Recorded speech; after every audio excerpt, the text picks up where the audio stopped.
Vamos então começar. Muita gratidão, Otávio, por ter aceito, ter vindo aqui à minha live, aqui no TikTok, onde eu criei este canal, como já tinha dito, para também ajudar na abertura das mentes, também no desenvolvimento pessoal, na abertura da consciência e para a evolução do ser humano. Para também contribuir para tentarmos melhorar um pouco a humanidade, para termos um futuro melhor. E dentro dos temas que eu passo aqui no meu podcast, dentro da espiritualidade, da vida após a morte, os extraterrestres são um dos temas que eu gosto muito, e os Anunnaki e todas essas histórias. Eu próprio sou um seguidor há alguns anos já do trabalho do Otávio, já ouvi muitas vezes em vários podcasts, porque para mim então é uma honra recebê-lo aqui. Gratidão, muito obrigado, Otávio. Eu que agradeço essa oportunidade, fico muito feliz, é maravilhoso poder estar aqui, poder falar. Espero que tenham muitas pessoas também de Portugal, né? Um país que eu amo bastante. A minha família tem origem também portuguesa, meu padrinho era português, e é um país maravilhoso, com muito conhecimento, com muitos segredos também da humanidade para quem pesquisa. Tem muita coisa aí que saiu de Portugal, então assim, eu fico muito feliz de estar conectado aí com uma pessoa que vem desse país que eu amo, que eu acho maravilhoso, que eu gosto de tudo dessa cultura, ligado, né, a Portugal, né, e que tem uma influência tão grande, né, na parte do Brasil aí, e que é um país que eu amo também, onde eu nasci, né, nessa vida pelo menos, e que tem toda essa influência histórica aí que eu acho maravilhosa, tantas coisas que tentam diminuir, né, hoje em dia, do nosso país, de Portugal, de vários locais da história, mas são fontes fortíssimas de informação, de conhecimento, e é importantíssimo a gente valorizar isso daí. Então, muito obrigado, é uma honra estar aqui com vocês. Muito obrigado, a honra é nossa também. Olha, Otávio, vamos começar por falar um pouco de si. Como é que ganhou esta curiosidade pelo oculto, as coisas escondidas? Como é que se envolveu na sua juventude ou na adolescência, talvez, por entrar por estes caminhos para se tornar e fazer o que faz hoje? Assim, eu desde muito pequeno eu tinha muito uma fascinação com antigas civilizações, com extraterrenos, com tudo isso. E minha mãe fala que quando eu mal aprendi a falar, eu dizia já que se ela chegasse no quarto onde eu dormia, se eu não estivesse lá, para ela ficar tranquila, que eu teria sido levado por uma nave, mas que eu seria devolvido depois. Eu não me lembro de nada disso, né? Mas o fato é que eu sempre fui fascinado pela metafísica, pelo mundo oculto, pelo conhecimento secreto, pelas antigas civilizações, pela ufologia. Sempre busquei isso tudo, né? Fez parte de mim. Teve uma época que as coisas na minha vida deram um pouco errado, assim, eu comecei a tentar buscar um ponto de convergência. Eu comecei a estudar um pouco de tudo, né? E eu já tinha uma certa sensibilidade, eu sonhava muito com coisas que aconteciam, eu via muitas coisas, e aí, associando essa minha percepção do mundo diferenciada que eu tinha, que eu me sentia um patinho feio, como muitas das pessoas que estão assistindo aqui, né? Sentem que o mundo é diferente do que a gente não se adequa à realidade, até porque é difícil a gente se adequar a uma realidade tão difícil como é a da nossa sociedade de hoje. E eu comecei a pesquisar tudo isso, e aí um dia, quando eu estava associado de Dáquila Pesquisas no Brasil, existe uma tarefa lá que se chamava relatório bíblico, em que eles falavam qual conexão que você tinha ligado ali na parte da Bíblia. É uma das, né, vários de nós passamos por várias passagens bíblicas ali, e no meu saiu frequência de Adão. Eu falei, gente, frequência de Adão, que coisa mais estranha. Adão, aquele cara que andava pelado ali no paraíso com a Eva, né, e depois foi expulso porque comeu a maçã, que informação mais estranha. Então eu comecei a estudar sobre isso. E aí eu estudei sobre o Antigo Testamento, na parte tanto da parte católica quanto da parte judaica. Aí eu percebi que existiam muitas coincidências entre o Antigo Testamento e livros egípcios antigos. Livros não, né? Os papiros. E desses papiros eu percebi que existiam referências paralelos às tabuletas de argila, primeiro assírias ali, né? Que não eram as sumérias, que vieram depois. E aí, depois disso, a gente começou a estudar as tabuletas de argila sumérias. E aí eu comecei a ver que as mesmas histórias eram contadas no Egito, na Suméria, na Babilônia, né, o mesmo local em épocas diferentes, e também no Antigo Testamento. E que às vezes mudava um pouquinho só o nome dos personagens, mas que as histórias eram as mesmas, né, as mesmas coisas. Então ali eu comecei essa pesquisa, né, que acabou caindo em cima dos Anunnaki. Na época existia muito material sobre o Zecharia Sitchin, Sim. né? Só que o Zecharia Sitchin tinha algo que me incomodava ali no que ele falava. Tinha algo para mim que não soava como verdade dentro do que ele falava. Embora ele tenha sido a pessoa que permitiu a expansão da informação sobre os Anunnaki, ele tem esse mérito aí, essa característica. E aí, anos depois, eu cheguei à conclusão do que me incomodava, né? O Zecharia Sitchin era um tradutor que trabalhava ali, o escritório dele ocupava um andar ali do Rockefeller Center, estava ligado totalmente ao sistema, né? Sim. Então, assim, ligado a agentes da CIA. Então, as informações que ele soltava, embora tivessem algumas verdades ali, tinham coisas deturpadas também, como se fosse um controle, né? Uma oposição controlada. Ele representava isso.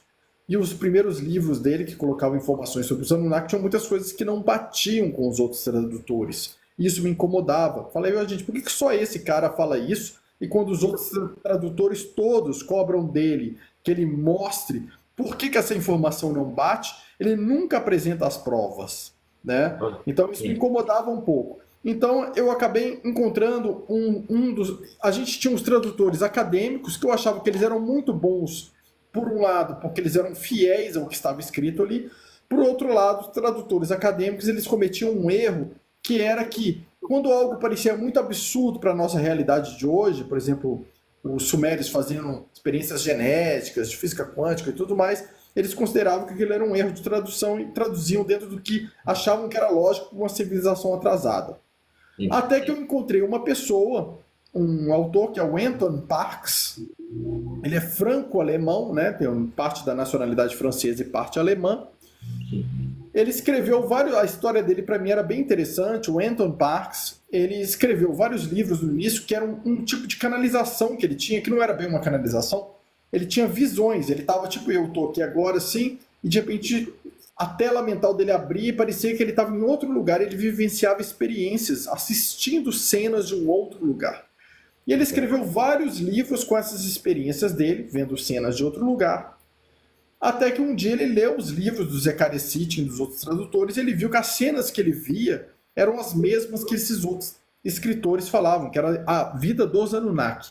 Então ele resolveu, a partir dali, escrever alguns livros de pesquisa científica mesmo em cima desse material, de tradução do sumério, tradução, né, da parte dos papiros egípcios ali, então dos hieróglifos, né, toda uma tradução que ele apresentava, o que aquilo significava realmente. Isso foi muito interessante. Então eu gostei muito dessa fase do Anton Parks, mostrando essa parte da pesquisa científica dele. A primeira parte das visões é até interessante dos livros dele, mas aquilo eu acho que não é válido como um argumento científico, né? Que são as visões ou percepção de uma pessoa. Mas essa parte da pesquisa científica, eu me baseei muito nele. E aí eu comecei a perceber que as informações que ele falava nos livros dele batiam com as experiências que nós tínhamos de pesquisa em Dáquila Pesquisas dos parceiros extradimensionais que eles nos relatavam do passado da Terra. Então, quando eles passavam alguma informação para a gente, quem eu achei que mais tinha informações que pareciam com as dos parceiros extradimensionais eram as pesquisas do Anton Parks, né, que relatavam no passado, por exemplo, uma fragmentação entre clãs de Anunnaki, né, e que esses clãs lutaram entre eles. Um lado se associou com outras raças, tentando ajudar o desenvolvimento da humanidade. Outro lado queria trabalhar para escravizar a humanidade. Esses lados entraram em conflito, né? Então tinha uma tribo só de mulheres, que eram chamadas de Amazonas, que trabalharam com esse lado da humanidade, que queria ajudar a humanidade também. Então essas informações que o Anton Parks relata batem com informações que nós pesquisamos de maneira arqueológica em Dáquila Pesquisas, né? Porque nós encontramos na Amazônia, por exemplo, uma caverna cheia de crânios alongados que mostram que não são humanos, e crânios gigantes, ou seja, de seres muito maiores do que nós somos em termos de estatura e alongados, né, que para a gente corresponderia a esses Anunnaki, com vários esqueletos de mulheres também, como se fosse um grupo só de mulheres, o que nos traz a informação das Amazonas, né? Então isso bate, essa guerra dos mundos, né, que é chamada de Guerra dos Mundos, ela realmente existiu, né? O Mahabharata, né, o livro indiano, ele trata dessa Guerra dos Mundos, né? O Anton Parks fala disso também nas obras dele, mas também arqueologicamente em Dáquila nós conseguimos encontrar aí essas informações para dar substrato aí a essas pesquisas para que a gente veja que isso realmente aconteceu num dado momento. Sim. Olha, Otávio, para começarmos agora a desenvolver o tema, para quem não conhece bem o tema, eu por acaso conheço um pouco do tema, fala-nos um pouco da Suméria. Foi a primeira civilização a existir? Na verdade não foi a primeira civilização a existir, de verdade. Ela foi a primeira civilização a existir dentro do que a nossa ciência acadêmica considera, né? Então a ciência acadêmica de hoje, a academia, as universidades consideram que o primeiro registro de civilização que existiu foi a Suméria. Mas isso mesmo academicamente falando, já é hoje uma grande mentira, porque a gente consegue achar ali em Göbekli Tepe, na Turquia, vestígios de civilização muito mais antigos do que os vestígios da Suméria, o que já provaria que a própria Suméria já estaria ultrapassada por Göbekli Tepe. E o que é interessante é que quando a nossa equipe de Dáquila esteve na Turquia visitando Göbekli Tepe anos atrás, o chefe da equipe arqueológica deles deu um relato para a gente, eu tenho isso em vídeo, inclusive no meu canal, ele falando. Ele já é falecido, esse chefe, mas na época ele estava vivo. Ele falando que existia um grande problema na arqueologia, que era a Amazônia, porque a Amazônia mostrava que antes mesmo de Göbekli Tepe, que estava sendo considerado o mais antigo sítio arqueológico do sistema Terra, já existiam provas de que a Amazônia era mais antiga e isso era um problema para a arqueologia e por isso muitos estavam fazendo vista grossa para essas provas ou até destruindo essas provas para que não colocasse a arqueologia em questão, né? Então, assim, antes da Suméria já existia isso, o que mostra que antes da Suméria já tinha a Turquia, antes da Turquia já tinha a Amazônia, então que muitas coisas que são contadas nas tabuletas de argila sumérias, que muita gente acha que tudo foi na região da Babilônia ali, muitas coisas aconteceram em outros lugares, né? E o que nós, pesquisadores de Dáquila Pesquisa, nos leva a concluir, nós temos indícios conclusivos que nos levam a acreditar que o berço da civilização humana, pelo menos, começou verdadeiramente na Amazônia. Né? Então, que muitas coisas começaram na Amazônia, depois é que foram para a Turquia, ali, Göbekli Tepe, tempos depois ali para a região do Iraque, né? Depois Babilônia, que foi a região da Suméria. Sim. Olha, eu já ouvi falar dessa civilização que está na Amazónia, não é? Também estamos quase, há uma grande tentativa também de Dáquila Pesquisas para tentar trazer isso ao público, não é? Sim, o que acontece é porque na cabeça das pessoas parece muito absurdo pensar naquilo que a gente traz de informação. Por quê? Imagina que a academia, as universidades consideram que o homem tem poucos mil anos que ele existe. Então, em termos de era geológica, você precisaria escavar muitos poucos metros abaixo da Terra para achar vestígios de civilização humana. Então, a arqueologia, ela considera o quê? Que você pode escavar até X metros embaixo da Terra para achar vestígios de civilização, porque antes disso não existia nada. Então, o que acontece é que as antigas civilizações, as verdadeiras antigas civilizações, elas são muito mais antigas do que o que acham que é a história do homem. Né? Nós temos, por exemplo, civilização no sistema Terra de 450 mil anos, que é a civilização dos Anunnaki chegando na Terra. 450 mil anos. E nós temos muito mais antigo que isso, 450 milhões de anos, a civilização dos Muril no sistema Terra. Então, se você for procurar isso em termos de camadas geológicas, você teria que cavar muitos, mas muitos metros abaixo. E ninguém cava, porque acreditam que não existe civilização. Mas o sim, fato é que com aqueles aparelhos que você escaneia o solo hoje em dia, você consegue achar pirâmides. Eu já participei de várias expedições que você acha pirâmides de ouro, não sei quantos metros abaixo da Terra, muito abaixo dos metros aí que diriam que surgiu o ser humano, ou seja, de civilizações muito mais antigas. Então existem construções de ouro, galerias formadas de túneis subterrâneos, né? Vários monumentos de ouro, tudo isso, gente, não sei quantos metros abaixo da Terra, porque são muito mais antigos do que a idade aí, da idade acadêmica, que acham que o Homo sapiens existe, porque existiram civilizações muito mais antigas, né? Então começa com Muril, 450 milhões de anos, né? Uma civilização que na verdade eram extradimensionais. Eles não eram físicos no início, eles se densificaram de dimensões superiores, se tornaram físicos, viveram aqui muito tempo, mapeando as malhas eletromagnéticas do planeta, criando várias civilizações, trazendo conteúdo de informação, civilização para outros povos que foram surgindo depois, inclusive. Aí depois disso houve uma fase de dilúvio, o que os obrigou a subir para a parte mais alta dos Andes, de montanhas, e sair da parte da Amazônia.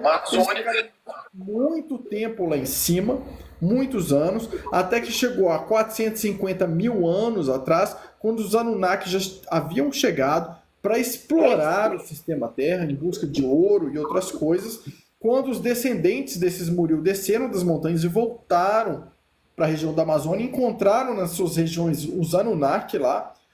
Houve uma dissidência entre esses grupos de Anunnaki, se dividiram em pelo menos dois grupos maiores. Um dos grupos se uniu ao grupo dos Muril, o outro não, queria continuar com a sua exploração do sistema Terra. Esse grupo que se uniu ao grupo dos Muril formou uma outra raça nova que era chamada de Murimaki. Depois, né? Murimaki. E aí seguiu-se esses lados diferentes dos Anunnaki com objetivos diferentes, e por isso a gente vai lendo, na época quando a gente lê os líderes Anunnaki, sobre os líderes Anunnaki, né? Por exemplo, Enlil como sendo um líder Anunnaki, né? Que tinha o título de Sat-Aan, né? Quer dizer, que muitos interpretaram como Satã, que em sumério quer dizer o administrador territorial, né? Porque ele era muito firme, ele era muito duro com a humanidade, ele tinha os objetivos dele, ele era visto como administrador territorial. E Enlil, que era chamado de Enlil a serpente, porque ele usava uma roupa que pareciam escamas, não que ele fosse uma serpente, mas a roupa dele parecia uma escama, ele era um ser meio anfíbio, ele tinha uma necessidade, o Enki, de ficar na água, né? Tanto é que Osíris, Poseidon, Enki, eram todos seres que ficavam na água, representam uma mesma consciência. Eles tinham objetivos diferentes. Então, ao longo da história, criaram-se grupos diferentes, até de humanos, quando foram criados, defendendo o Enki e defendendo o Enlil. Então, tinham as cidades, civilizações enlilistas e as cidades e civilizações enquilistas, que degladiavam entre elas, porque elas defendiam deuses, entre aspas, deuses falsos, né, diferentes. Que eles não representavam o verdadeiro Deus do nosso universo, mas aquela consciência superior, com armas superiores, tecnologias superiores que os governava, né? Assim a gente vê a mesma história com relação a Moisés. Moisés ele servia a um Deus e ele decide sair ali do Egito e servir a outro Deus, né? Com uma promessa de que ele roubaria os artefatos do Deus anterior para entregar para o novo Deus a quem ele estaria servindo. Né? Então, assim, ali você lê a história do Moisés, que se parece muito com a história de Akhenaton. Quem estuda bem profundamente a história de Akhenaton e a história de Moisés vai ver que são histórias muito similares, né? Os dois mudaram a questão do Deus a quem eles serviram, né? São coisas muito similares. Existe um templo em Edfu, no Egito, que a parede interna não foi destruída, porque destruíram todas as paredes externas que contam história. Essa parede interna não foi destruída e que conta justamente a história de Moisés, Akhenaton, como que ele servia a um Deus e de repente ele traiu esse Deus para servir a outro. Então, na verdade, que Deus que ele traiu, a quem ele foi servir? Na verdade, ele estava a serviço de um grupo de Anunnaki ele resolveu se colocar a serviço de outro grupo de Anunnaki. Não estamos falando de um Deus verdadeiro, né? Mas de seres que se fizeram passar por deuses ao longo da história. Olha, Otávio, na chegada desses seres aqui à Terra, os Anunnaki, em que estava a raça humana? Já existia, não existia? Éramos o Homo sapiens e fomos alterados no ADN para sermos escravos deles? O que é que se passou? O que acontece é o seguinte: existia já um ser humano que havia sido criado por outras raças. Desde essa raça de Muril, que foi a primeira que veio para o sistema Terra, eles sabiam a receita genética para se criar um ser humano. Então já existia essa receita genética. E ele tinha sido criado e descriado várias vezes, né? Civilizações humanas que se extinguiram.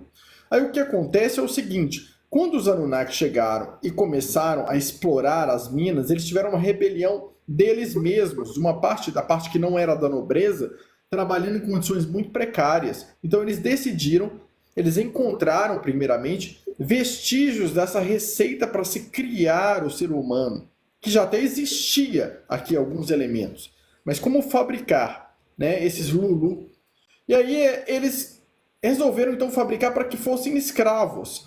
E as primeiras versões que eles fabricaram, eles conseguiam viver muito mais, né? Eles tinham um poder de regeneração ligado a uma outra genética que existia aqui de outros seres que não tem nada a ver com humanos. Eles misturaram a genética dessa outra classe genética com os humanos ali que eles tinham a receita para gerar uma questão de longevidade.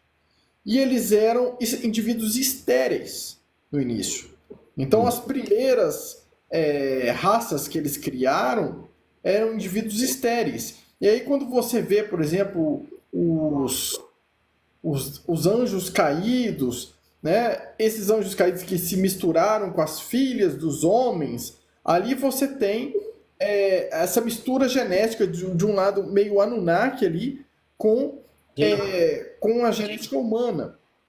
Aí depois de um tempo em cima disso, eles resolveram mudar a genética. Acharam que o ser humano não poderia ter esse prolongamento de vida porque ele se tornava muito mais inteligente do que os próprios Anunnaki. Então ele precisava morrer antes para ficar sob a dominação dos Anunnaki. Então os Anunnaki puniram Enki por ter criado um ser que poderia evoluir e para que ele tivesse que corrigir esse erro, criando o ser humano com uma esperança de vida menor, né? E nesse sentido que ele não tivesse mais esse poder regenerativo que ele tinha, essa genética regenerativa,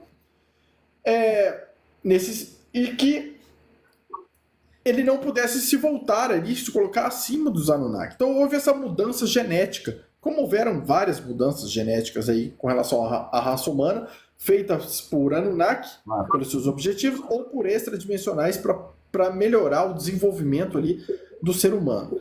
Né? O fato é que eles criaram um ser que ele era muito bom, porque ele poderia receber uma tecnologia que a gente chama de alma, que é como se fosse uma pendrive que a gente recebe, além do espírito, que armazena o nosso conhecimento ali adquirido numa vida e te permite evoluir muito mais rapidamente.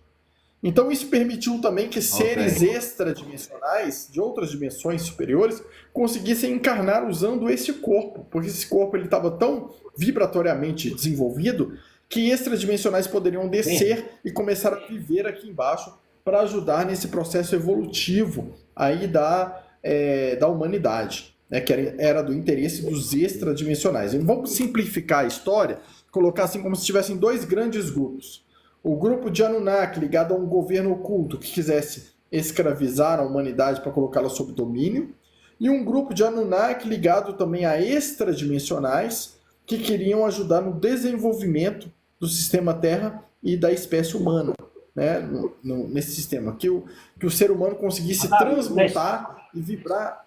Pode falar.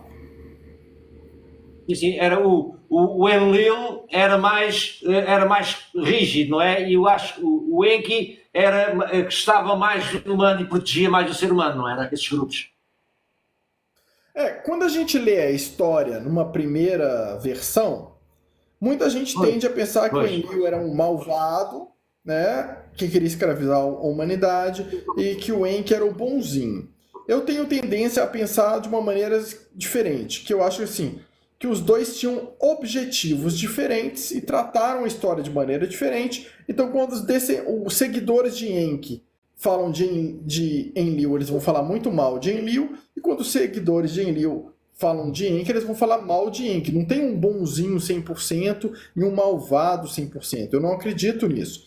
Então, o que eu acredito é que eles tinham objetivos diferentes, né? O Enlil, ele era mais firme no seu posicionamento, né? Quando ele quis exterminar a humanidade, ele estava punindo a humanidade por ter se rebelado contra ele.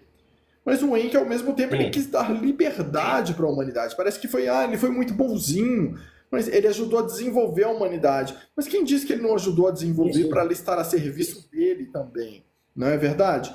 Né? Então, assim, Pois. é difícil a gente colocar quem é o bonzinho, quem é o malvado. É como a gente pegar os Estados Unidos e a Rússia na época da Guerra Fria, né? Todos os países do leste europeu iam ver os Estados Unidos como um monstro e todos os países ligados aos Estados Unidos iam ver a Rússia como um monstro segundo os discursos que eram feitos, né? As narrativas que eram feitas na época. Então, assim, o fato é que o Enlil e o Enki tinham objetivos diferentes. O Enlil tinha uma personalidade mais firme, mais forte, ele era mais punitivo, ele era um administrador territorial, ele era um cara mais beligerante, características dele, né?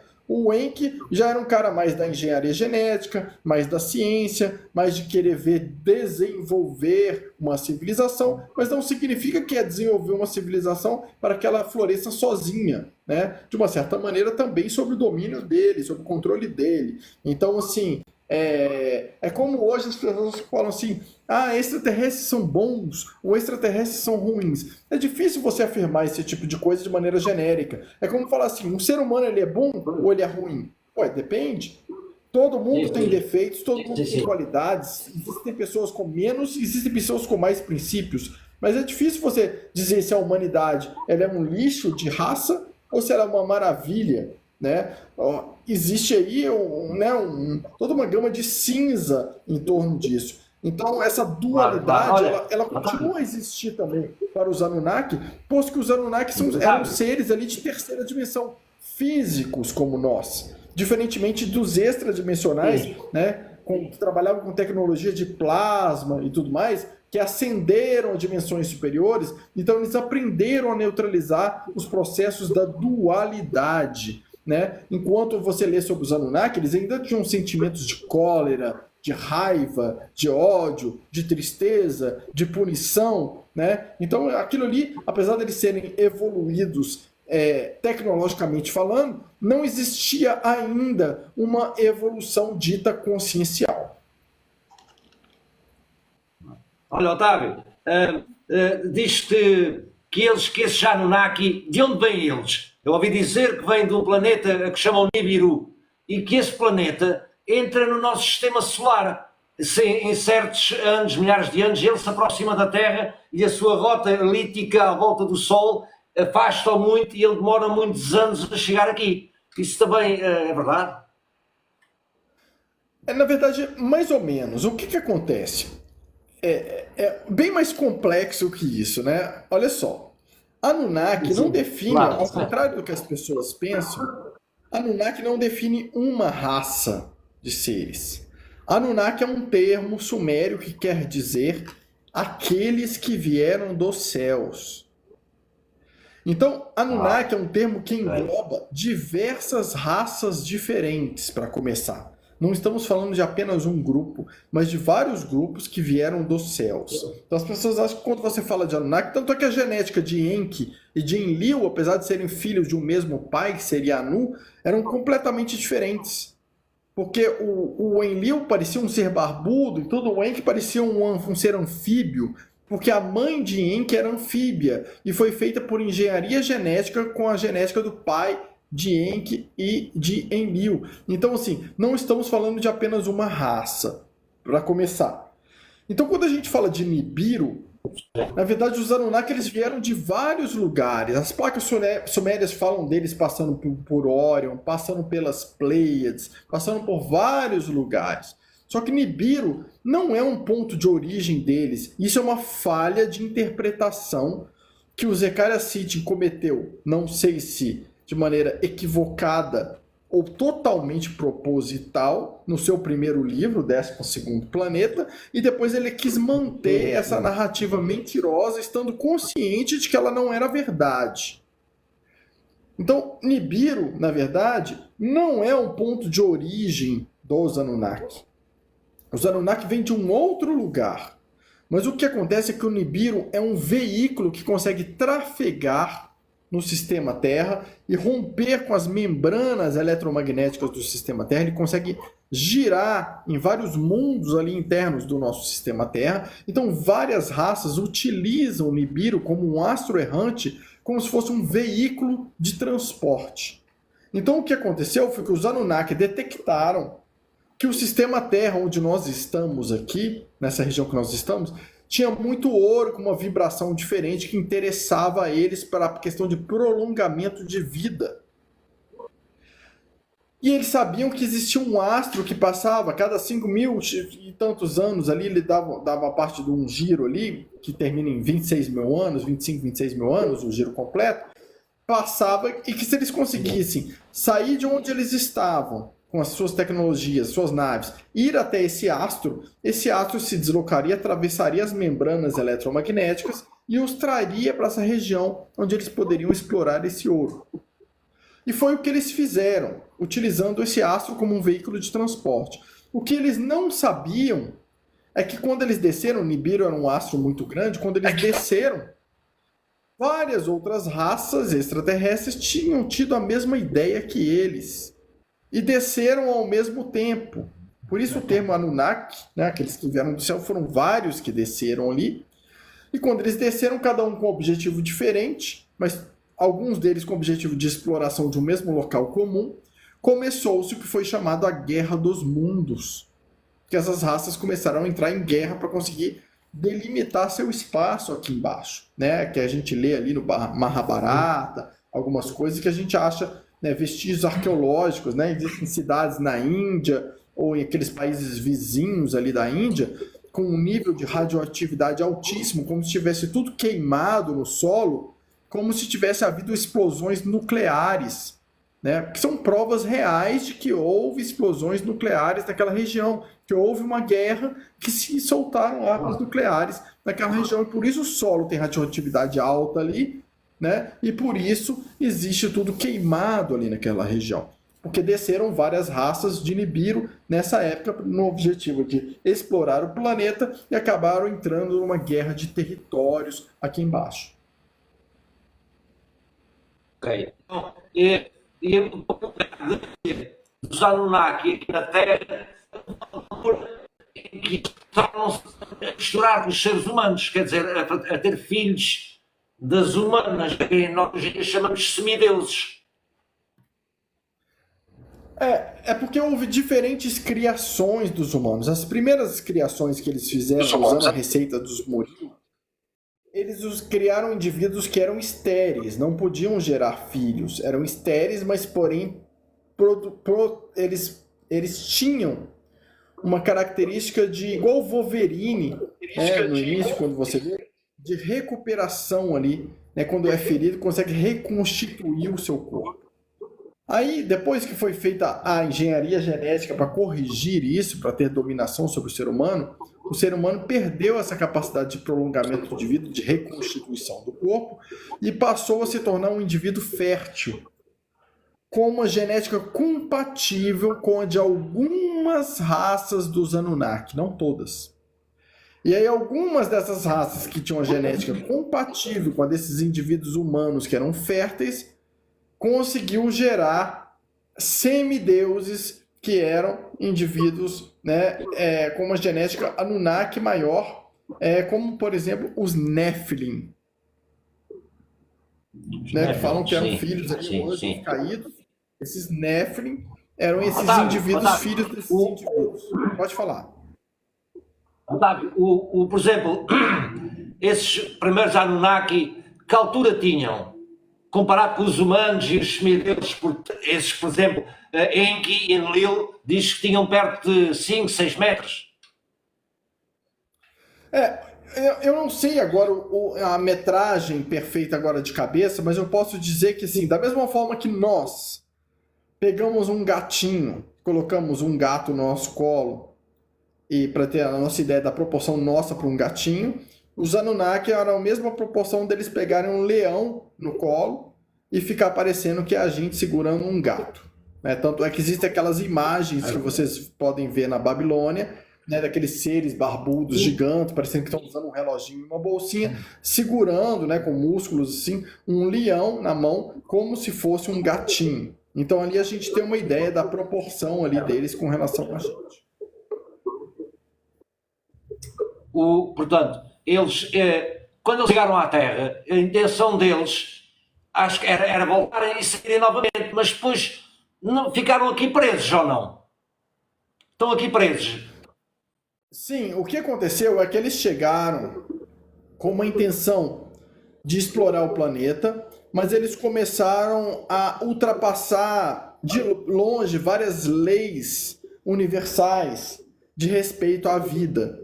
Eles começaram a sacrificar vários seres, né, tentar usar o sangue desses seres sacrificados para o prolongamento de vida deles. Começaram a quebrar várias leis que fizeram com que o conselho de seres extradimensionais observasse aquilo e visse que eles estavam rompendo com várias leis evolutivas naturais e explorando, né, e prejudicando a evolução de várias espécies.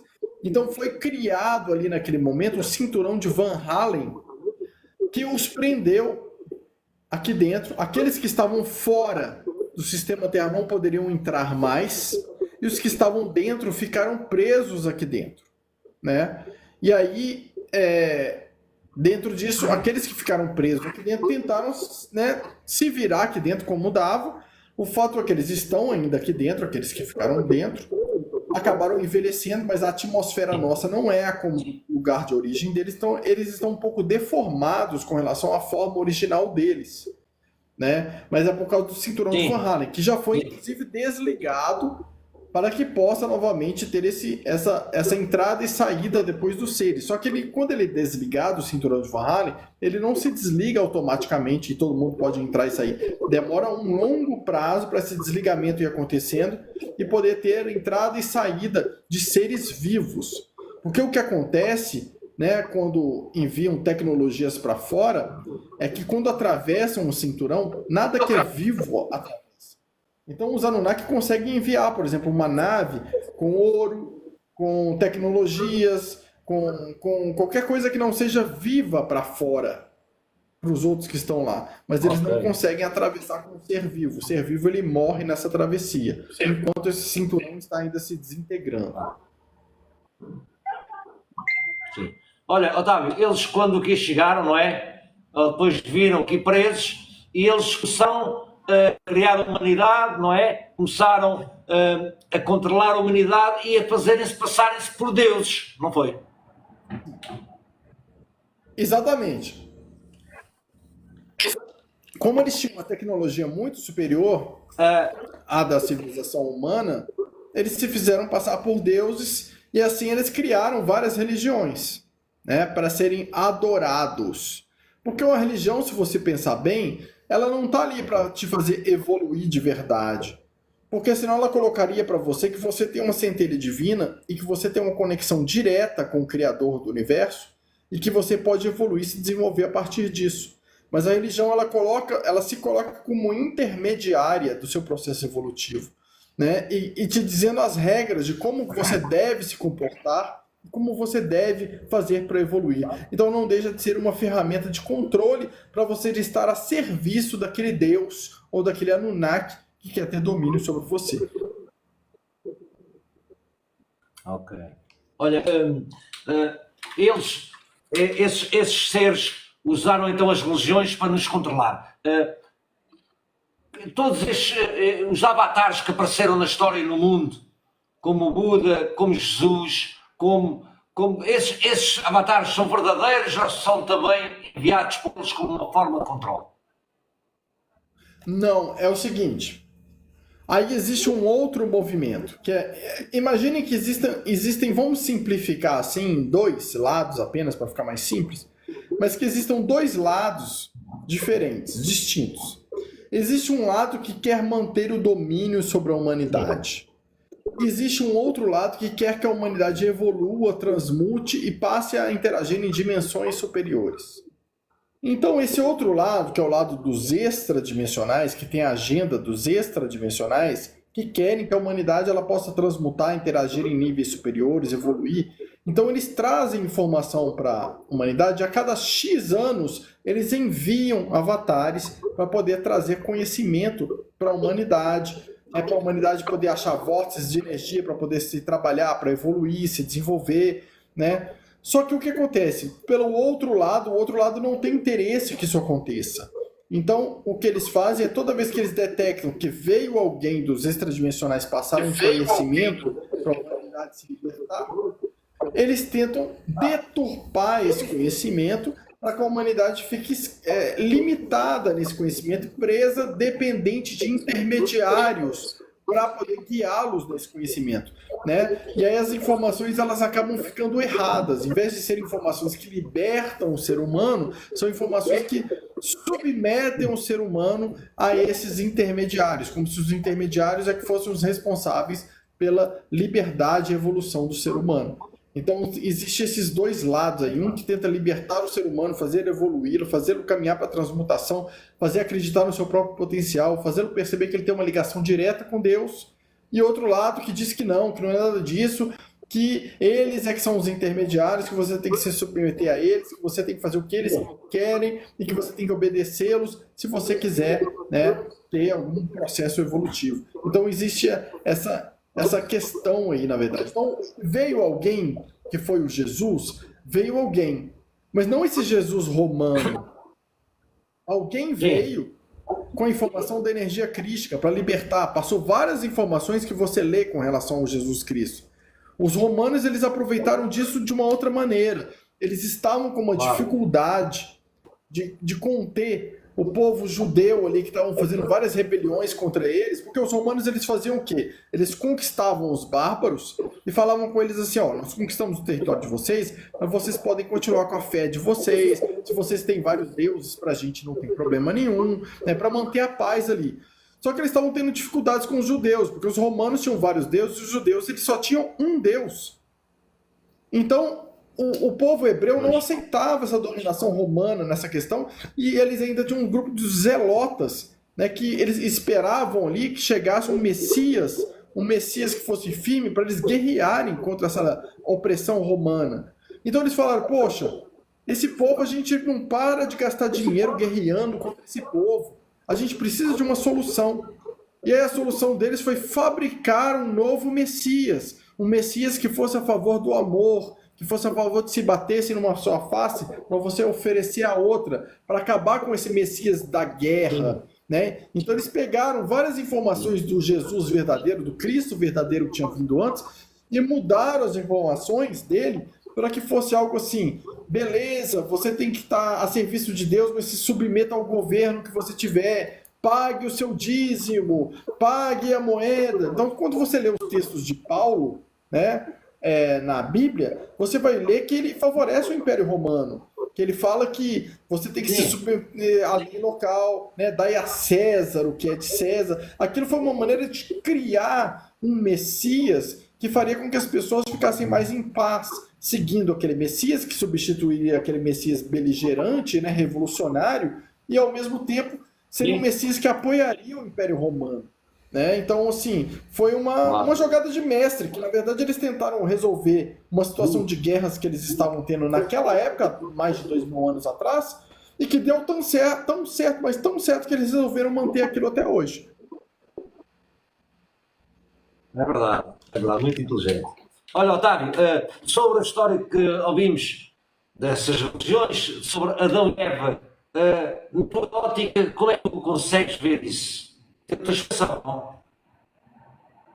Não existiu, na verdade, um Adão e uma Eva daquela forma do paraíso. O que existiu foi a criação de uma raça adâmica. né? Então, assim, os Anunnaki criaram uma raça de trabalhadores para eles, que era uma raça adâmica. E essa raça, quando eles comeram o fruto da árvore do bem e do mal, a árvore do bem e do mal era uma árvore do conhecimento. Era você ter acesso às tecnologias, ao conhecimento. E ali eles tiveram acesso não só ao conhecimento para você usar ferramentas de trabalho, mas fabricaram armas também. E eles fizeram um levante contra os Anunnaki, quando eles conseguiram fabricar armas. Então a árvore do bem ou do mal é porque, além de você conseguir ter acesso às tecnologias que te ajudavam a facilitar a sua vida, te trazer mais conforto, você conseguiu fabricar armas e fez um levante. Então o ser humano se voltou contra os seus deuses naquele momento, contra os seus chefes naquele momento. E aí eles foram expulsos da área que eles estavam naquele momento, né? Então a história de Adão e Eva, não estamos falando de um indivíduo, estamos falando de um grupo de pessoas, da raça adâmica, né? De vários indivíduos que foram criados ali para trabalhar e que resolveram fazer um levante contra os seus líderes naquele momento, né? E porque a palavra paradeisos no início, que quer dizer que o pessoal interpretou do grego como sendo, na época helenística, como sendo paraíso, antes disso significava o lugar onde ficam guardados os animais, ou seja, onde os seus escravos ficavam ali fechados para trabalhar, né? Os seus, então, assim, depois disso que ficou aquela ideia que era um paraíso, que era um lugar maravilhoso. Mas, gente, que paraíso é esse que as pessoas trabalham ali o tempo inteiro e estão a serviço de alguém? É um trabalho escravo, não tinha paraíso nenhum. Claro. Olha, Otávio, em relação aos dilúvios que têm acontecido, esses dilúvios parece que não aconteceu só uma vez, parece que são cíclicos, e queria te perguntar se são naturais ou se são causados por terras. Então, existiram vários dilúvios, alguns deles são naturais. Eu vou explicar por que eles são naturais. Porque o sistema Terra, imagina uma coisa assim, que quando ele tem um movimento, existem alguns lugares que são congelados, que não tem passagem de água, são congelados. Mas em certos ciclos de não sei quantos mil anos, descongelam essas passagens, e quando tem esse movimento, a água que estava aqui, ela escoa para cá. Então, o dilúvio não naturalmente foi um negócio de 40 dias de chuva, mas imagina um super tsunami que entra varrendo os continentes e limpando tudo que está ali. Por isso você tem antigas regiões baixas na Amazônia que foram soterradas de antigas civilizações, e eles subiram para o alto das montanhas e reproduziram desenhos ali, como existe a Pedra Preta, reproduziram desenhos de onde, como eram nas partes baixas. Por quê? Essa água entrou varrendo o continente, eles subiram, fugiram para sobreviver para as partes altas e retrataram ali nos desenhos das partes altas o que acontecia ali embaixo. Então, existem esses dilúvios que foram naturais, geralmente marcam finais de mini eras glaciais, né? O derretimento do gelo vai caindo ali, e ali esse derretimento abre para essas outras partes do sistema Terra que a maioria não sabe nem que existe, e que faz com que a água consiga se deslocar ali, da mesma forma que a gente tem visto em alguns momentos as praias sumirem, ficarem sem água de um tempo para cá. Não sei se isso aparece em Portugal, mas no Brasil eles têm mostrado muito essas notícias. O pessoal vai para a praia e de repente não tem água, né? São quilômetros e quilômetros com os barcos tudo em cima da areia, porque a água sumiu quilômetros para dentro. E é o movimento contrário. Este movimento aqui abriu a barreira que era de gelo aqui, a água que estava aqui, ela entrou ali para dentro, sumiu. Só que, além disso, existiu no período que teve guerra entre as raças, eles usaram uma arma de... não é bem de plasma, como é que a gente chama isso?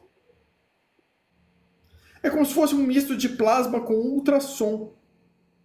E essas armas causaram muitas catástrofes, né? E fizeram com que também tivesse uma parte de catástrofes naturais, dilúvios, tsunamis, em função do uso dessas armas aí.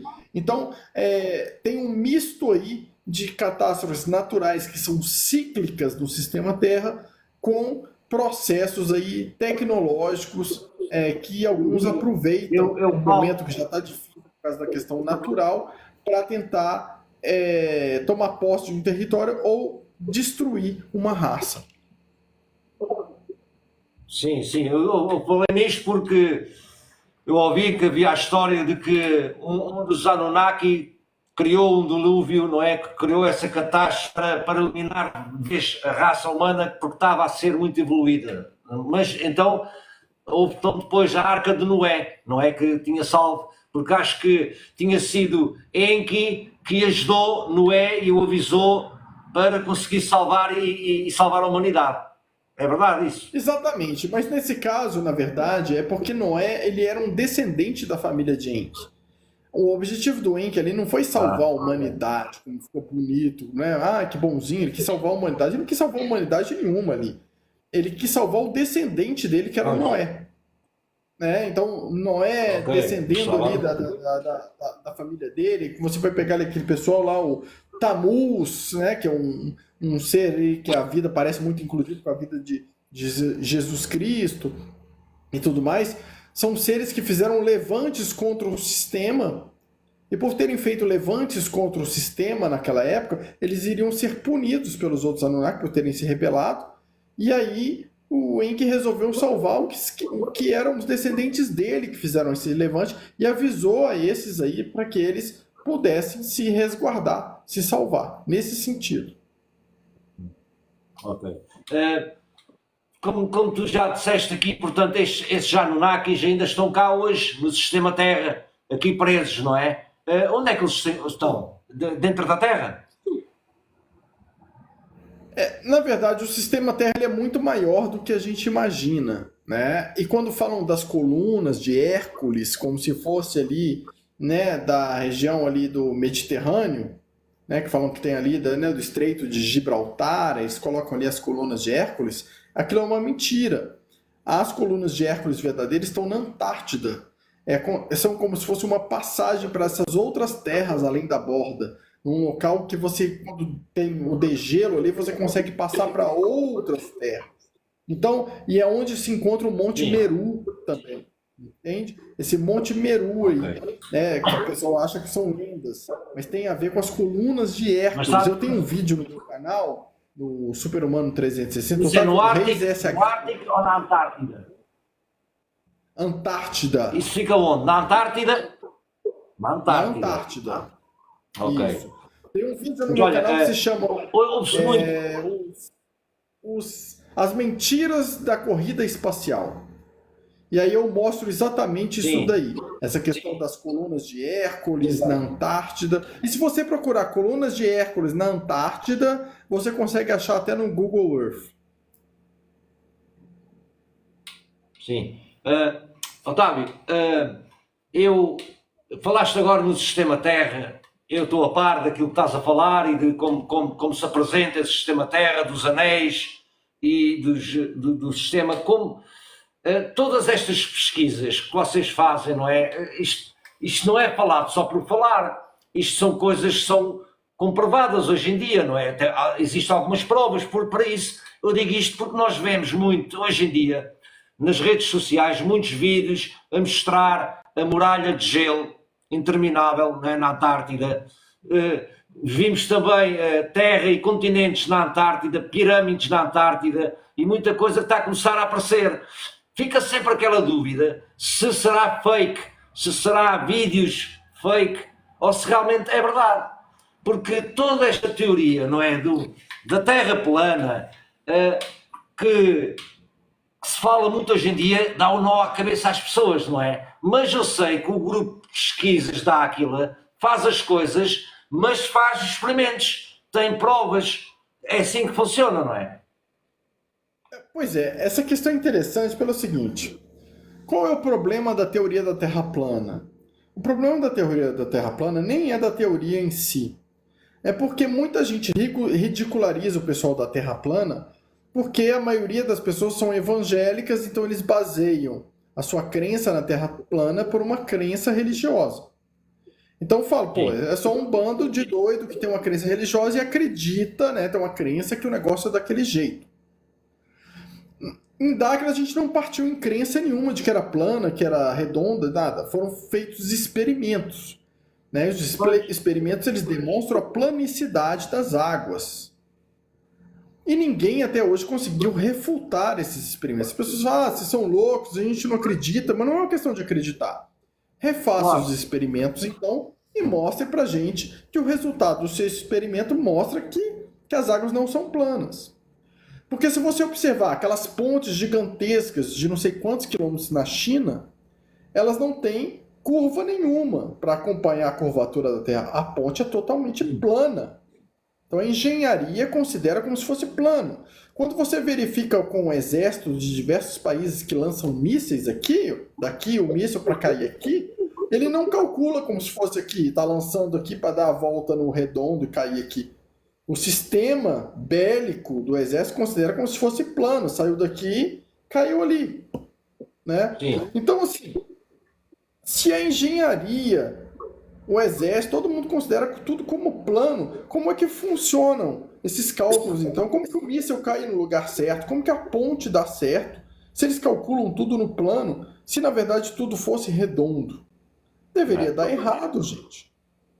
Né? Então, deveria dar errado. Então, o Dagla fez vários experimentos para mostrar que as águas têm planicidade, e elas têm mesmo. Quem quiser provar o contrário, tente mostrar. Aí as pessoas me vêm com aquelas imagens da NASA, falando, ah, mas aqui mostrando a foto da Terra que ela é redonda, isso é prova que ela é redonda. Gente, basta você entrar nas fotos da NASA de ano após ano e das outras agências espaciais, né, francesa, chinesa, que você vai ver que cada uma mostra uma foto totalmente diferente da outra do planeta, porque não são fotos, gente. A proporção até dos continentes, e uma parece um continente desse tamanho, outra já parece desse tamanho. Como é que pode? Num planeta do mesmo tamanho, cada hora a proporção é diferente. Porque não são fotos. Aquilo ali é Photoshop, aquilo ali é um desenho que eles criam. Né? As fotos oficiais não são fotos, nunca foram fotos.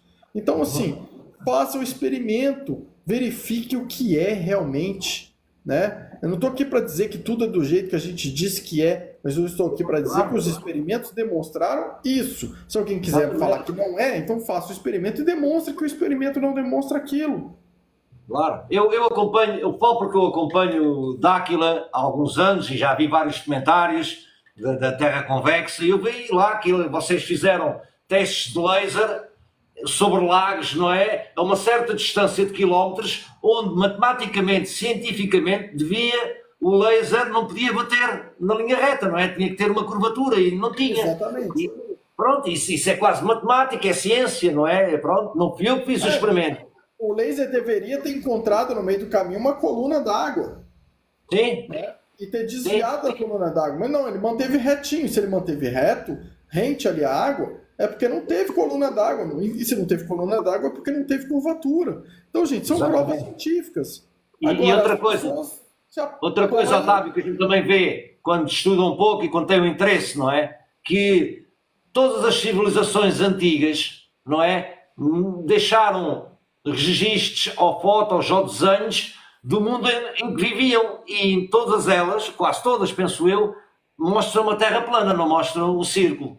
Eles mostram a planicidade das águas. Existe uma certa convexidade dos continentes. Ela não é totalmente plana, igual os terraplanistas pensam. Mas o fato é que as antigas civilizações mostram essa planicidade. Inclusive, existem vários mapas na ONU que mostram essa planicidade.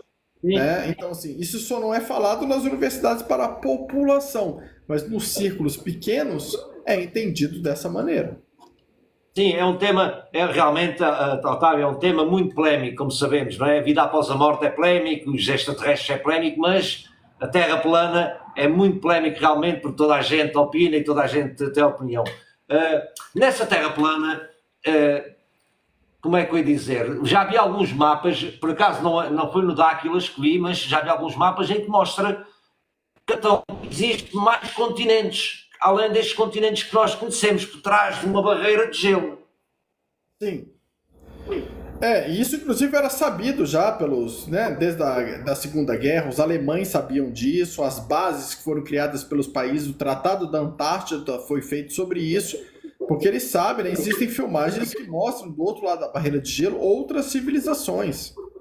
Então, vários seres desses ditos extraterrestres, eles não são extraterrestres, eles vêm do outro lado da barreira de gelo. São outras civilizações, outras humanidades que vêm do outro lado. Né? E isso aí tem vários vídeos que são mostrados que não tem nada de falsos não, gente. Os vídeos são verdadeiros. Pois, o que as pessoas sabem dizer é que os vídeos são falsos, não é? É que não acreditam, É sabem dizer mais isso. cômodo falar isso, Olha, né? Muito mais cômodo. claro, a mim é triste, com certeza para ti também, Otávio, é quando a gente vê as pessoas a negar as coisas e a refutar sem estudar um pouco, sem perder 5, 10 minutos que seja para ver um vídeo que se manda.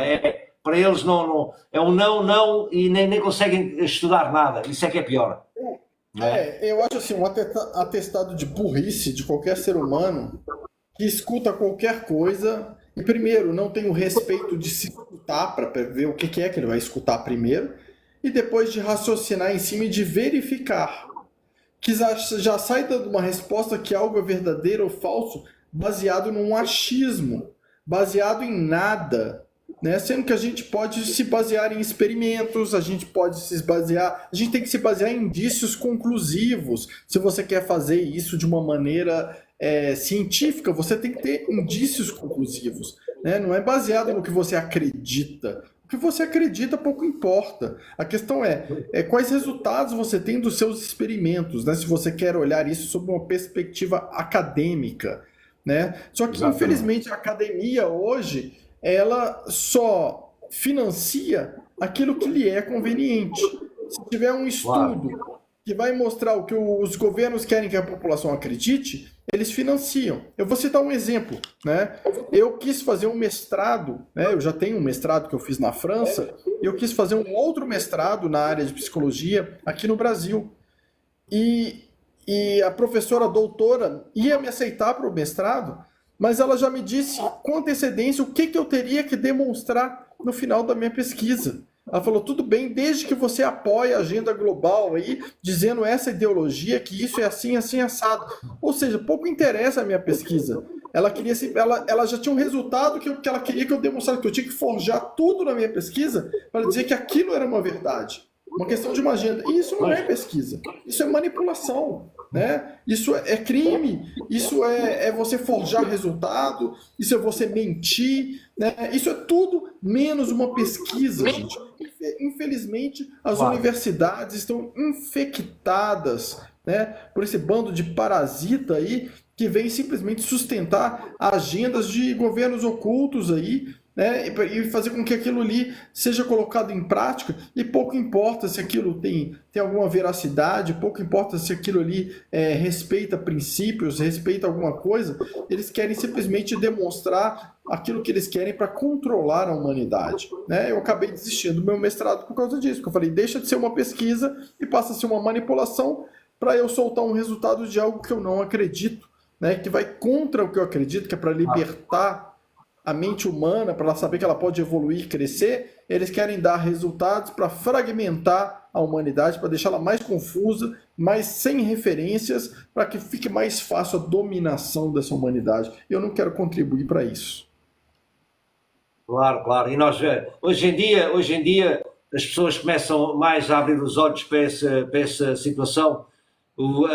A doença que apareceu e que fechou o mundo também ajudou as pessoas a perceber que alguém controla o mundo muito rapidamente, não é? Eles têm o controle da mídia e eu digo sempre a quem me consegue ouvir, aos meus amigos, temos de ter muito cuidado com aquilo que vem dos governos, porque eles não querem o nosso bem, não é? E tudo o que é do sistema de educação, da farmacêutica, tudo, da alimentação, temos de ter muito cuidado com o que nos é dado por eles, porque eles não têm boas intenções. Graças a Deus penso que as coisas já estão a começar a abrir mais as mentes das pessoas e acho que isso é importante. Olha, Otávio, como é que esses da Antártida, ouve-se dizer que está muita coisa escondida lá, muitas bases secretas, isso é verdade também? Sim, foi descoberto muita coisa e, inclusive, existem muitos bichos estranhos, animais estranhos que são encontrados nas bases de lá, e os países fizeram aquele tratado da Antártida justamente para que aquilo virasse um segredo, para que ninguém pudesse ter acesso ao que tem lá, né? Então, assim, os próprios submarinos da Alemanha, depois da Segunda Guerra, podiam atravessar da Argentina para a Antártida, criar uma base ali, destruíram, né, a esquadra do Almirante Byrd ali, que estava tentando investigar o que estava acontecendo ali. Então, assim, é um local que ninguém sabe o que de verdade acontece ali, né? Mas o fato é que existem muitos segredos. Você não pode pegar o seu barco livremente e ir passear por lá, né? Então, quando você vê que tentam te impedir de ter acesso, tentam te impedir de saber o que acontece ali, é porque tem alguma coisa muito grande ali.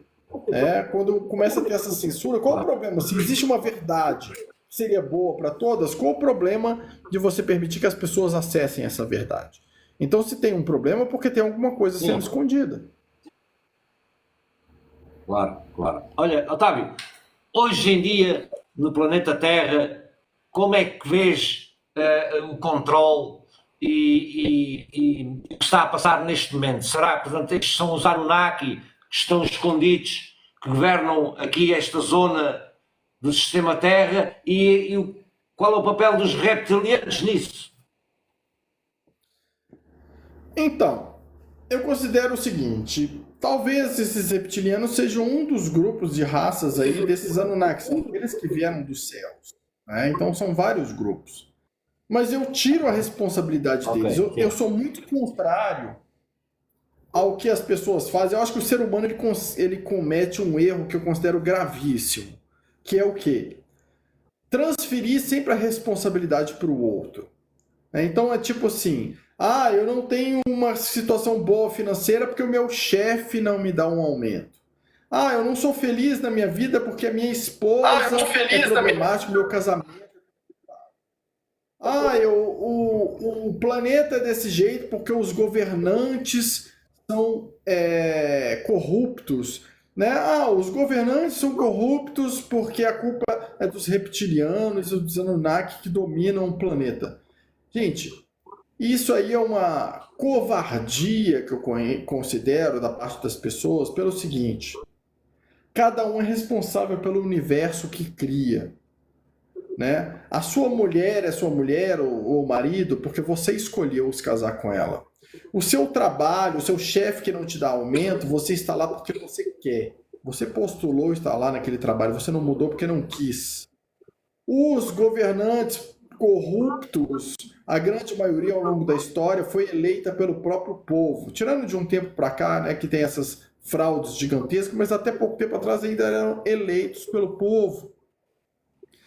Então, assim, as pessoas falam, por exemplo, na Coreia do Norte lançou mísseis sobre o Japão, porque o ditador da Coreia do Norte é uma pessoa louca que faz isso, tal.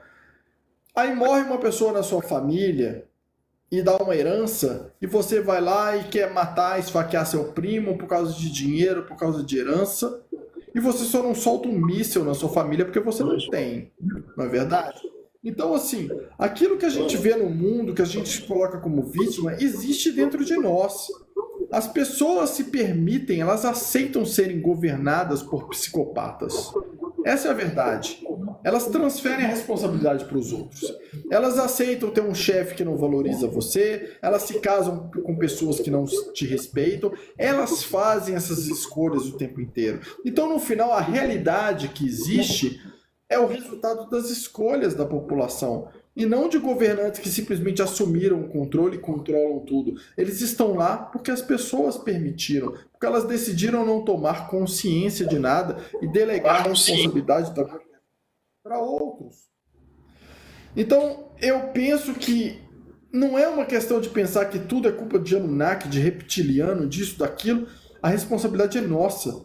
Se cada um fizesse o seu melhor para melhorar, para cuidar de si, para fazer uma construção coerente ao seu redor, para construir a sua vida de maneira coerente, para você ter seus amigos, sua família de uma maneira que você esteja bem com aquilo, você acaba construindo um mundo melhor. A melhor maneira de você ser uma contribuição para o mundo não é pensando que você é um grande salvador do todo.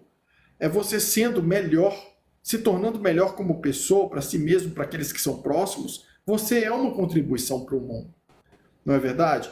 Então, assim, se todos olhassem para todos os absurdos que acontecem e falassem não para isso, falassem eu quero um mundo diferente, eu vou trabalhar para um mundo diferente, o mundo seria diferente. É muito fácil a gente falar que é tudo um lixo porque os reptilianos estão aí e porque os líderes políticos são corruptos. Na verdade, as pessoas são corruptas também, porque elas se vendem por nada para permitirem que os líderes estejam ali.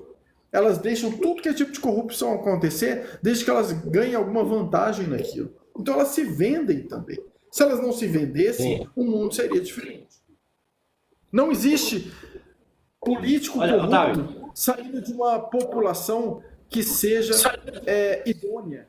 Isso não existe. Não tem como uma população ser honesta, idônea e suas lideranças serem políticas. Um líder corrupto ele só pode sair de uma população corrupta. claro, claro. Olha, portanto, já falámos aqui que existe, portanto, esse controle aqui na Terra, dessa raça, não é? Que está cá há muitos anos a controlar. Já falámos também de um outro grupo, que é os extradimensionais, que estão mais para nos ajudar. Sabemos que dentro pronto, do que falamos aqui, há muita gente que está à espera que sejam os seres extraterrestres, extradimensionais, que nos venham salvar.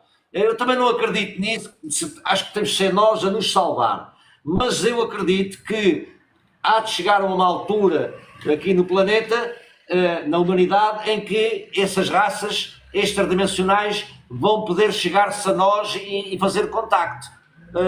Está muito longe essa altura. O que acontece?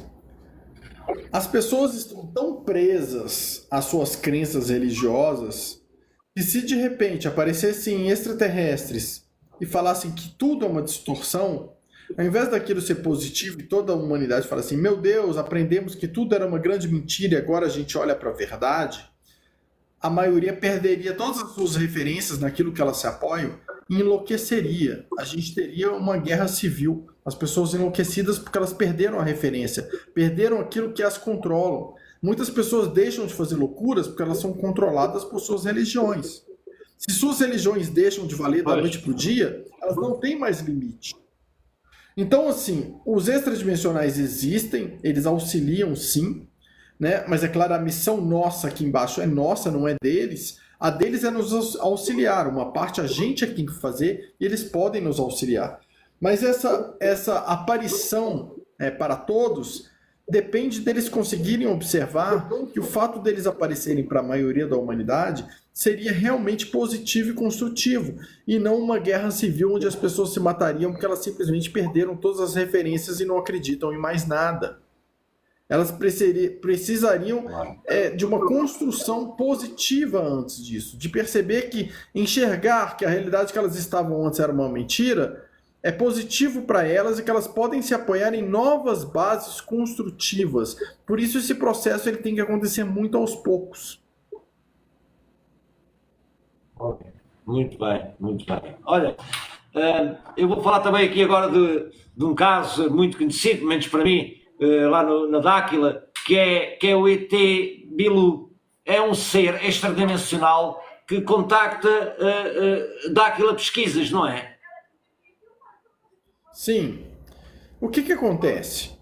Dáquila Pesquisas tem contatos com diferentes 49 raças, grupos de extradimensionais. São 49 raças diferentes. O ET Bilu, ele não se chama Bilu de verdade, né? O nome dele é Idibel. Quando você estuda as linhagens de antigas sociedades secretas, você vai ver que os Bels eram considerados as manifestações de Deus na Terra, né? Por exemplo, em Portugal tem uma linhagem de estudo que eu esqueci o nome, mas que corresponde à eubiose no Brasil, né? E eles têm os Bels, tem até o nome do autor, é porque eu não anotei para trazer para vocês hoje o nome dele para falar com vocês, que ele escreveu vários livros, eu até tenho um autor português, e esses Bels, escrevam eubiose, aí que vocês vão achar um autor português que fala, esses Bels eram as 7 primárias manifestações de Deus, né? Então, Idibel quer dizer, é uma manifestação divina na Terra. O nome dele não é Bilu.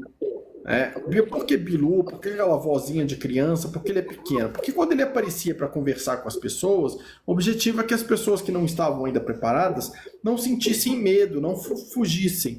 Então, se aparece uma voz de criança, um ser pequenininho chamado Bilu, quem é que vai ter medo daquilo? Então, aquilo foi uma maneira lúdica das pessoas conseguirem fazer o treinamento com uma consciência divina sem sentirem medo, sem querer correr, achando que é engraçado, divertido.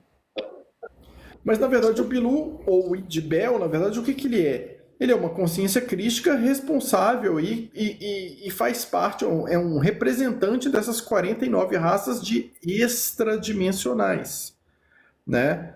Então, o objetivo deles não é se apresentar como superiores, como deuses e a gente como pequenos. Eles se apresentam como parceiros da humanidade, porque eles não querem que a gente se coloque abaixo, porque se a gente se coloca muito abaixo deles, a gente começa a endeusá-los e a diminuir o nosso potencial. Eles querem que a gente acredite no nosso potencial aqui embaixo e que com o auxílio deles, o conhecimento deles, as tecnologias deles, a gente consiga se desenvolver, né, evoluir e trazer vibrações superiores aí, e realizações superiores e tecnologias superiores que possam beneficiar e auxiliar a humanidade. Então, o Bilu, ele é sim, né, o nome dele é Idibel, de verdade, né, uma realidade. Eu mesmo já ouvi várias vezes. Eu já tive contatos com ele no Brasil, no Paraguai, na França, deixa eu ver, eu já tive em vários países em que eu estive, que ele esteve presente, que eu já ouvi, né, fisicamente.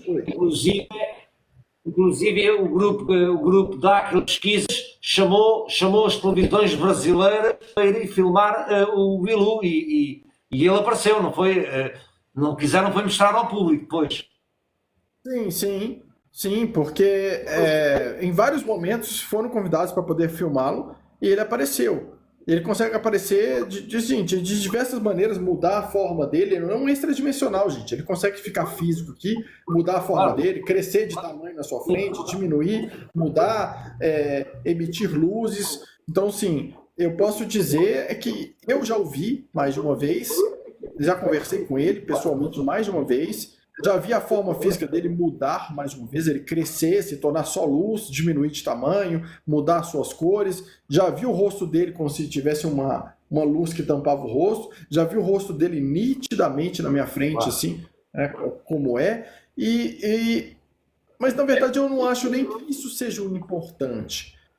O importante não é você ter o fenômeno, o importante não é você ver algo que pareça muito mágico. Para mim, o importante é o conhecimento que ele passa para você poder crescer, para você poder aprender. É você se dar a oportunidade de evolução com o conhecimento. Às vezes as pessoas têm uma música bonita tocando para você que poderia te permitir apreciar, dançar com aquela música, e a pessoa, ao invés de fazer aquilo, ela quer saber quem está tocando a corneta, entende?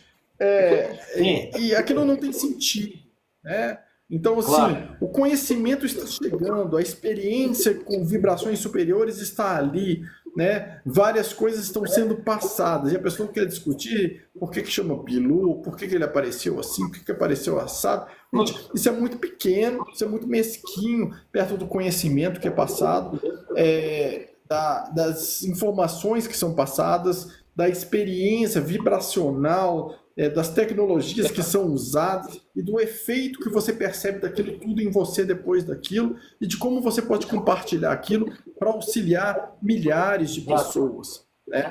Então, assim, o que eu posso dizer com certeza mais que absoluta é que, sim, o Bilu é uma grande verdade. Sim, com certeza, nós sabemos. Também tenho acompanhado lá o trabalho do Dáquila e o que me faz um pouco confusão, que ainda estou à espera também para ver a anomalia dos astros, é o nosso Sol. Porque realmente na escola fomos ensinados que ele se encontra há 150 milhões de anos e hoje em dia, não sei porquê, mas cada vez mais, hoje em dia também por causa das redes sociais e mesmo ao vivo eu consigo ver durante o dia, o Sol, não consigo acreditar que ele esteja tão longe, que ele esteja lá nos espaços há 150 milhões de anos, porque a gente consegue vê-lo aqui junto às nuvens. Eu também já ouvi dizer que até os chineses já criaram um Sol artificial. Portanto, eu pergunto, o que é que se passa com o Sol? Na verdade, o Sol, gente, existem diversas provas facilmente encontradas na internet que você vê que ele está muito mais próximo e que ele é muito menor do que parece, né? Então tem várias coisas que você vê ele no meio das nuvens ali, bem mais próximo e bem menor. né? Quebrando totalmente aquela ideia da Terra como sendo um planeta redondo girando através de um astro extremamente distante. Por que essa ideia de tudo redondo? Para você pensar, para sua mente pensar que você está numa prisão, preso aqui, sendo que na verdade o sistema Terra ele é muito maior, muito maior. O Sol é uma tecnologia que está aqui em cima, né? Que tem as suas características, a natureza depende dele, sendo a natureza também uma tecnologia. Né? Então basta você estudar isso daí. Eu não posso adiantar muitas informações porque algumas Claro, delas vão sair no próximo documentário de Dáquila, né? Mas que mostram as anomalias dos astros ligadas ao Sol e à Lua. Né? Mas naquele acho vídeo que que eu falei que eu tenho no meu canal das mentiras da corrida espacial, eu mostro muitas coisas aí sobre o sistema Terra, o universo, o Sol e a Lua também. é. Nós conseguimos hoje em dia já ver nos reels do Facebook e das redes sociais essas coisas que tu estás a falar, não é? Essa anomalia do Sol que está muito perto, que está dentro das nuvens. Também já vi um que eles foram do avião, andaram de avião atrás do Sol e o Sol não estava lá, andava aqui à volta do plano, não é? E realmente é interessante. E cada vez mais vivemos realmente uma ilusão. Por isso é que se diz que vivemos uma ilusão, que é tudo uma grande mentira, que é a Matrix, estamos dentro de um Por sistema, isso, não é? É por isso que está sendo planejado esse grande reset aí pelo governo oculto, porque as informações estão se tornando tão claras para todos que a humanidade despertaria e perceberia que vive uma grande mentira. Então eles precisam resetar essas informações e tirar o acesso da humanidade a tudo isso que está aparecendo para conseguir manter o controle sobre a população. Ok, tem lógica, tem lógica. Fiz lembrar agora, não sei se estás a par disto que eu vou falar agora, mas fizeste-me lembrar da civilização da Tartária, não é? Que eles fizeram completamente, desapareceu porque tinha aquela tecnologia livre, penso eu, não é? Captava a energia É livre e eles, como eram os exatamente o donos do mesmo petróleo, processo. É uma não é? civilização que tinha tecnologia, energia livre, o domínio sobre várias teorias aí que o Nikola Tesla estudou, e dentro disso isso não era interessante para o controle dos governos sobre a população ter essa liberdade toda, né? Porque aí a população, quando você não tem esse desafio pela sobrevivência, você tem um certo conforto na sua vida, você tem tempo para você pensar e treinar sobre outras questões metafísicas na sua evolução.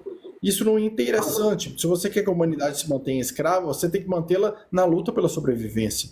Né? Então, por isso houve um reset aí das informações da Tartária, para que as pessoas não possam seguir vendo que existe essa outra possibilidade. Né? Então, assim, para que a gente volte, e é o que vai acontecer com a nossa civilização em breve.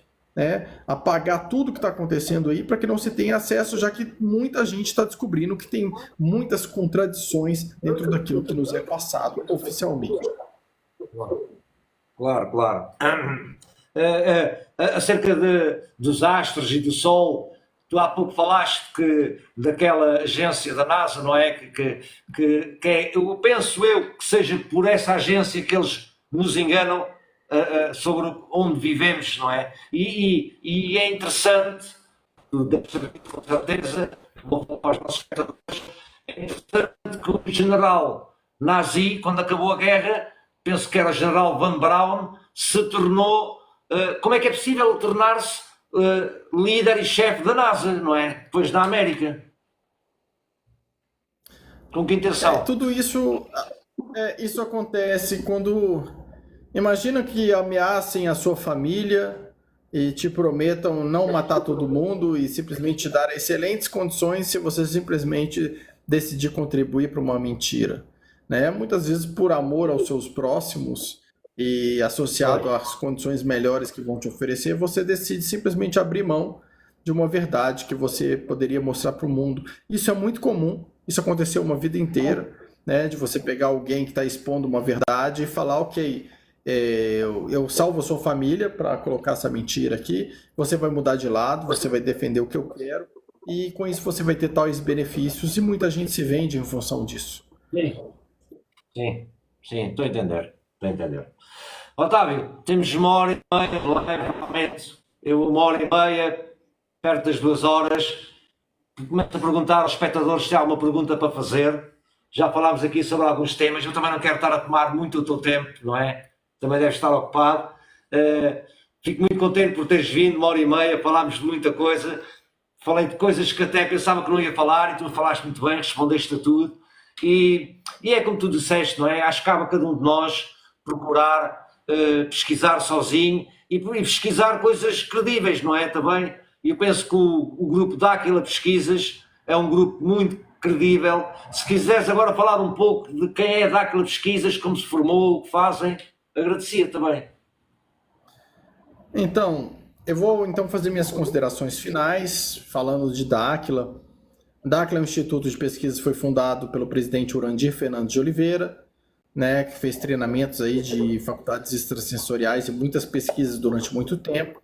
Ele foi perseguido vários anos aí, tentaram falar que ele era um charlatão, que ele era isso, que ele era aquilo, para tentar calá-lo, nunca conseguiram.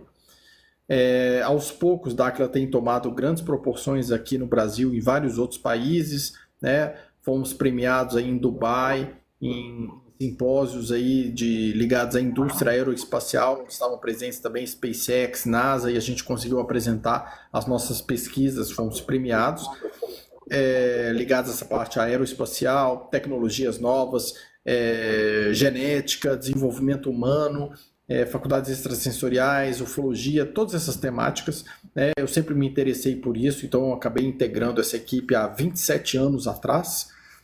Eu sou um pesquisador já há uns 30 anos, fiz várias faculdades diferentes, em diferentes áreas, justamente por isso, para me interessar pelo conhecimento. Integro já há 27 anos a equipe de Dáquila Pesquisas. Passamos por uma fase dura, sempre criticados, ridicularizados, aí pessoal tentando derrubar a nossa voz, e de um tempo para cá está bem mais tranquilo, a gente consegue mostrar aí o resultado dos nossos trabalhos, temos sido premiados, respeitados em vários cantos, aí, em vários países diferentes, estamos conseguindo mostrar tudo isso. Eu queria agradecer, a oportunidade aí do Quântico Podcast, de ter me convidado. É uma honra estar aqui com vocês, achei muito pertinentes as perguntas todas que foram feitas, achei interessantíssimo um resumo geral de tudo que a gente abordou aqui. Para mim foi realmente um prazer, estou muito feliz de ter feito isso, principalmente pegando uma parte do pessoal de Portugal, que é um país que eu amo, gosto muito, nós temos muitos amigos ligados a Portugal e muitas pessoas importantes para mim, emocionalmente falando, também ligadas a Portugal, que é um país que revela muitos segredos, muitas informações também, então, assim, existe essa busca, essa história, muita coisa importante e muita, como é que eu posso dizer assim, muito da herança brasileira de conhecimentos herméticos veio também de escolas portuguesas, então a gente tem que saber honrar esse nosso passado, essa nossa história, que muitos tentam às vezes minimizar, e pode observar, quando o sistema tenta minimizar algo, é sinal de que é importante você dar valor, então eu acho isso muito importante. O que eu queria dizer aqui, para fechar minha fala, todo mundo que está assistindo aqui com certeza está numa busca, de algo, de uma alternativa, de algo diferente, porque senão estaria totalmente atrelado ao sistema. Então, se você está nessa busca, nunca desista dessa sua busca, a sua busca pela verdade, e nunca desista de ser você. O maior bem que você tem é ser você. E a sociedade, ela tenta te fazer de tudo para que você não possa ser você, para que você se esqueça de quem você foi, para que você se torne um robô fragmentado, sem valores, sem princípios, apenas alguém que obedece e que segue. Nunca desista de ser você. Nunca desista desse seu caminho. Existe uma centelha divina dentro de cada um de nós aqui. E é importantíssimo que cada um continue acreditando em si e nesse caminho de busca se desenvolvendo. E nesse caminho que a gente no início se sente um patinho feio, como se fôssemos sozinhos. Todos nós passamos por isso, olhar para o mundo e pensar, puxa, como eu me sinto sozinho, ninguém me entende. E só eu que estou nessa busca. Observe a quantidade de pessoas, por exemplo, que seguem esse podcast e que se encontraram aqui. Então, já existem vários patinhos feios se encontrando e vendo que nós não somos tão feios assim. né? Então, assim, que a gente nunca desista de acreditar na gente mesmo, que a gente nunca desista de pesquisar e que a gente possa sempre trocar conhecimento entre a gente, porque eu tenho certeza de que a gente vai chegar lá. Nós estamos construindo aí vários artefatos quânticos para que a humanidade, aqueles que buscam, consigam atingir o seu estado de transmutação, de evolução, de prolongamento de vida, para conseguir atingir um novo estágio. A nossa sociedade está sim decadente, ela está sim em queda, mas a decadência de cada sociedade é o início de uma outra mais evoluída. Então que a gente possa estar mais vibrando nessa nova sociedade mais evoluída do que na decadência da antiga. Então eu acredito muito nisso, eu acredito muito no meu processo, eu acredito no processo de todos aqueles que estão se movimentando para isso. Então eu posso dizer que eu acredito no processo do Quântico Podcast, de todos vocês que estão assistindo. Então, simplesmente nunca desistam de vocês. Acreditem em vocês que a gente vai chegar lá. Muito obrigado a todos. Muito obrigado. Muito obrigado, eu, Otávio, e é como tu disseste, adorei esta live, foi mesmo o que eu queria, fazer-te essas perguntas pertinentes, aquelas coisas mesmo polémicas, que é para as pessoas perceberem que realmente existe, que isto é estudado e tem pesquisa científica, não é maluquice, não é só falado, não é alguém que ouviu dizer, há pesquisas, e realmente a tua vinda aqui hoje permitiu isso, abrir o leque do conhecimento dos meus espectadores para a Terra plana, para a anomalia dos astros, Ratanabá, a Antártida e tudo muito mais que está escondido, que um dia no futuro vamos todos a saber. Agradeço-te imenso mais uma vez, Otávio, do fundo do coração, muito obrigado. Sim, vou-te agora desligar, está bem? Ok, vou desligar então obrigado. aqui da live, tá? Com licença, tudo bem. Gratidão. Tchau, gente. Obrigado.